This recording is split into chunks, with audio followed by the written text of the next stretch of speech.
What TV show are you watching right now? What TV show am I watching right now? When I get a chance to watch TV, I was watching Ladies Who List, Okay. and I've been binge watching like movies on Netflix that I haven't seen in a while. So my latest movie that I watched was Surviving Compton. Okay. What's like your guilty pleasure TV show? Real Housewives of Atlanta. Same. What's your favorite song of all time, or like one of your favorite songs, and what's your guilty song pleasure? Ooh, that's a hard one. One of my favorite songs of all time. That's a hard one, Claire. Like, how do you choose? I would say, I love the DeBarges, and they would also be one of their songs. Probably I Like It. Ooh, and I like it. Oh, that's a good one. Yeah. She sends chills up my spine every time you get one look at you. And you know Grand Poobah remixed that. Oh, really? Yeah. So Yeah. he used I the love chorus that song. of it. He's like, and you say New York City, ooh, you should listen. That's one of my favorite songs. Oh, really? The Grand Yeah. Poobah, the like ghetto remix is my favorite. I haven't heard that, but I love their music. And then like probably the greatest of all time, obviously, is an MJ song. So I would say the original version of All I Do Is Think of You, which is actually the Jackson 5. I love that. Yeah. Okay, what about your favorite book of all time, and also what book are you reading now? The book that I'm reading now is One Thing from Ivy. I'm reading that too. Yeah, that's what I'm reading now. Okay. And I would say my favorite book of all time, it's a toss-up between Soar by T.D. Jakes and You Are a Badass by, I forgot her name, but yeah, that's a really good book too. And why do you like those books? I like self-help books that allows me to change my thinking because, you know, I'm a firm believer that when you want to be successful, it all starts in your mind. And the ability to think different and to not think how you thought growing up. Sometimes we have to unlearn behaviors in order to break generational curses. So I try to like read things that help me fill my mind with positive thoughts and that help me change my way of thinking in order so I can remove all the negativity and open my mind up to receive, you know, the positivity and the blessings that I feel that is in store for me. Yeah. Tell me about like kind of your growth as a leader and a businesswoman. Like, what sort of traits did you embody before that you had to kind of intentionally change in order to be where you are today? Yes, some of the traits that I had to embody to be where I'm at today was courage and being bold. And just having the mentality of just going to get it and not letting anyone stop you. Like, if someone tells you no, that just means that you're not talking to the right person. There's always another way to skin a cat.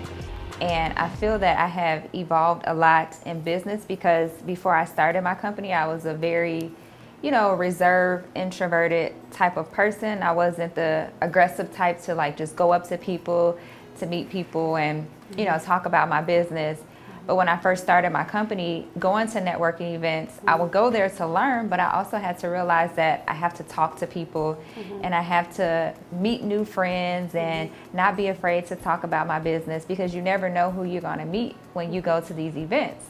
And once I started meeting people and started making connections that helped me to get to another connection and so on and so forth, I had to realize that closed mouths don't get fed.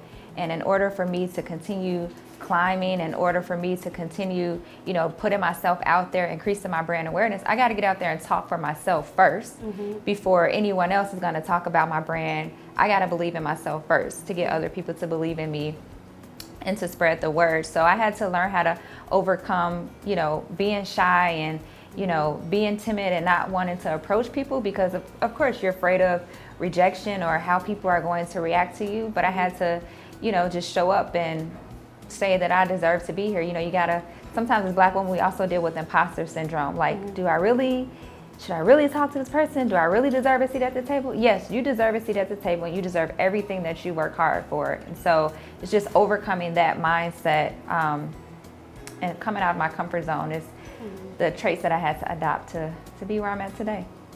How were you as a child? As a child, I was still very reserved, but around the people that I was comfortable with, I was very open and, very silly, and I would say probably goofy, which I still have those traits today, around people that I'm super comfortable with. You'll see that I'm really probably the goofiest person that you've met. Because I like to have fun. So I've always been the type of kid that was always very responsible. I got good grades. I did what I was supposed to do. But I also enjoyed, team activities. So I had the initiative to join sports in high school. I joined the cheerleading team. I did track because I wanted to just be involved in community. So I've always been a community building type of person. And then once I am embedded in that community and I'm comfortable with the people that I'm around, that's when I spread my wings and I open up and you see the different side of me, which I call Monisha. Monisha. Yeah. I love it. I love it. And how would you describe your style? My clothing style? I would describe my clothing style as being very girly, and I would say dainty and classy. Okay. And this is the last one that I'll do here. What are the common misconceptions about you?